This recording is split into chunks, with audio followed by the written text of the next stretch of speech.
One, I think the minutes have reached a point of ridiculous as far as abbreviation goes.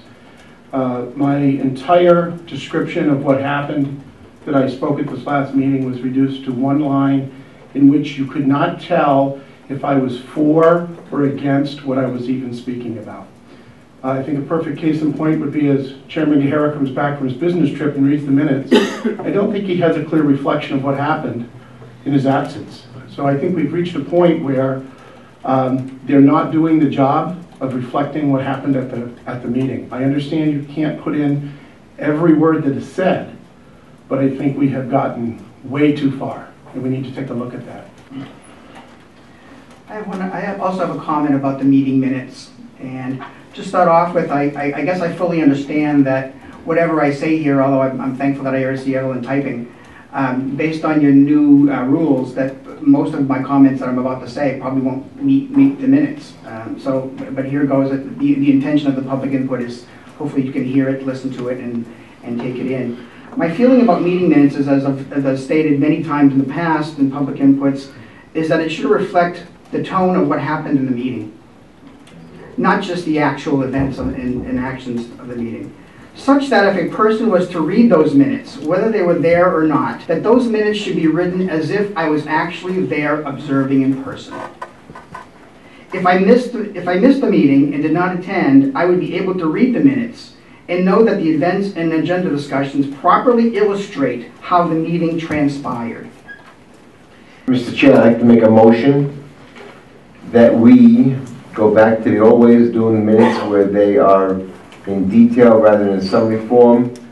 It's so that our transparency of our minutes, the public will have a better understanding, and so will we. I'd like to second that.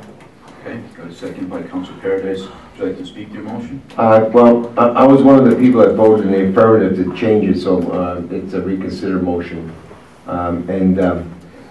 I received numerous phone calls and requests from people to go back to the way things were, and I know the reason why we did this was to save time.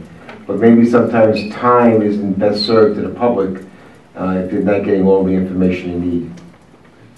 Thank you. Anyone else? I'd also like to add, I did vote in favor of this at first too, and I thought it would be more efficient and expedite things.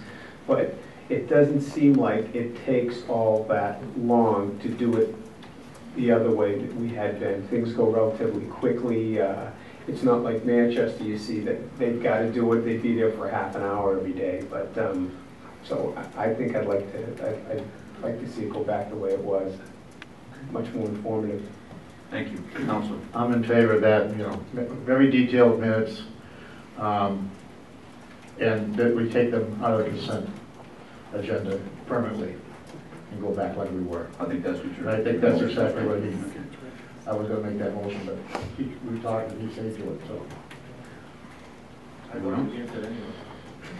I did have a question.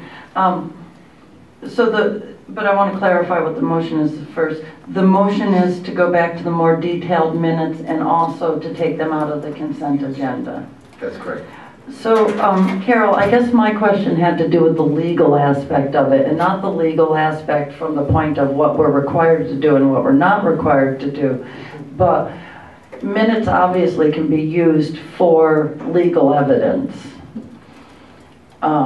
Sometimes, of course, it's better to have more information, and then at other times, I would assume it's better to not have quite so detailed information. Was that side of it taken into account when the recommendation was made to go to less detailed minutes?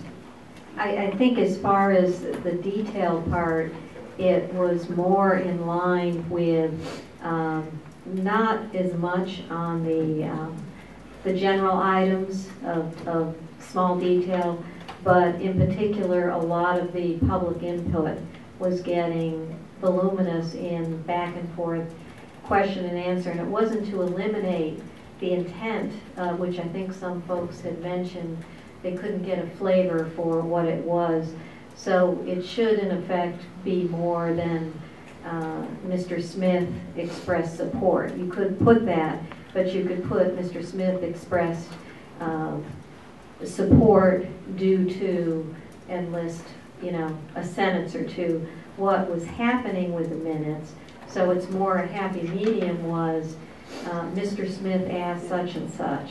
Counselor Jones responded, and that was the back and forth. It was really verbatim. So it was more to get away from the total verbatim, a lot of it on public input versus, having a real good picture of it. So that's what the intent was.